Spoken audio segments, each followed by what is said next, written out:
Duck takes charge. "Do you know what?" asked Percy. "What?" grunted Gordon. "Do you know what?" "Silly," said Gordon crossly. "Of course I don't know what, if you don't tell me what is." "The Fat Controller says that the work in the yard is too heavy for me," said Percy. "He's getting a bigger engine to help me." "Rubbish," said James. "Any engine could do it," he went on grandly. "If you worked more and chattered less, this yard would be a sweeter, a better, and a happier place." Percy went off to fetch some coaches. That stupid old signal, he thought. He was remembering the time when he had misunderstood a signal and gone backwards instead of forwards. "No one listens to me now. They think I'm a silly little engine and order me about. I'll show them, I'll show them," he puffed as he ran about the yard. But he didn't know how. By the end of the afternoon, he felt tired and unhappy. He brought some of the coaches to the station and stood puffing at the side of the platform. "Hello, Percy," said the Fat Controller. "You look tired." "Yes, sir, I am, sir," said Percy. "I don't know if I'm standing on my dome or my wheels." "You look the right way up to me," laughed the Fat Controller. "Cheer up. The new engine is bigger than you and can probably do the work alone.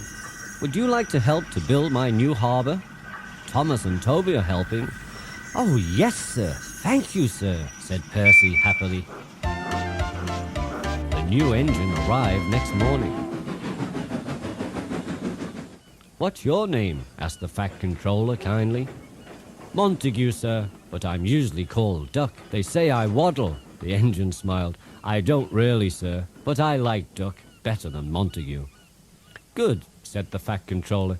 "Duck it shall be." "Here, Percy, show Duck round." The two engines went off together. Soon they were very busy. James, Gordon, and Henry watched Duck quietly doing his work. "He seems a simple sort of engine," they whispered. "We'll have some fun and order him about."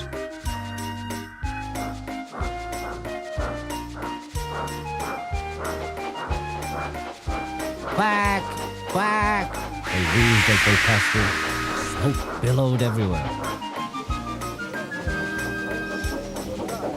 Percy was cross, but Duck took no notice. "They'll get tired of it soon," he said. "Do they tell you to do things, Percy?" "Yes, they do," answered Percy crossly. "Right," said Duck. "We'll soon stop that nonsense." He whispered something to Percy and then said, "We'll do it later." The Fat Controller had had a good day. He was looking forward to hot buttered toast for tea at home.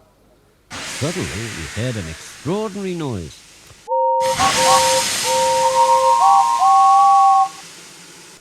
"Bother," he said, looking out of the window. He hurried to the yard. Henry, Gordon, and James were wheezing and snorting furiously while Duck and Percy sat calmly on the points outside the shed, refusing to let the other engines in. "Stop that noise!" bellowed the Fat Controller. "They won't let us in. Duck, explain this behavior," demanded the Fat Controller. "Beg pardon, sir, but I'm a Great Western engine. We do our work without fuss. Begging your pardon, sir, Percy and I would be glad if you would inform these, engines that we only take orders from you." "Silence!" snapped the Fat Controller. "Percy and Duck," he said, "I am pleased with your work today, but not with your behavior tonight. You have caused a disturbance."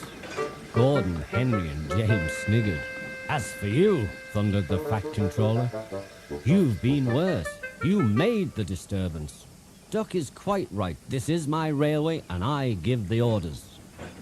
Later, Percy went away, and Duck was left to manage alone. And he did so, easily.